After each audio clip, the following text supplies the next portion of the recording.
حدیث مبارک کی راضی چی ابو هريره رضی الله عنه فرمایي نبی علیہ السلام کو فرمایل د قیامت په ورځ باندې با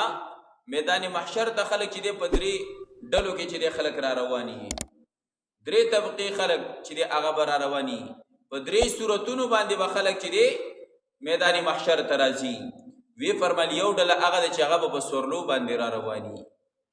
دا چې متقین او پرهیزګاران خلک دی په سورلو باندې بر رواني او دوی مډل دا چې په پیاده باندې بر رواني په پیاده باندې بر رواني او درې مډل ول دا چې دیبا په مخونو باندې داسې په خېټه د لیکتلیږي او روان وي نو صحابه کرامو ته پوښتنه د الله رسوله په دې مخ باندې د ګډه باندې بسوک داسې څنګه چې درازي نبی رسول الله ورته فرمایل کوم رب چې په دې خپو کې د تلو طاقت پیدا کړي دي دغه رب په دې تولیدو په دې مخ او په دې خېټه کې چې داسې طاقت پیدا کړي چې دی برواني دغه شان مار ته ګور د مارخ به نشته دی ورونی څومره تیز مزل کوي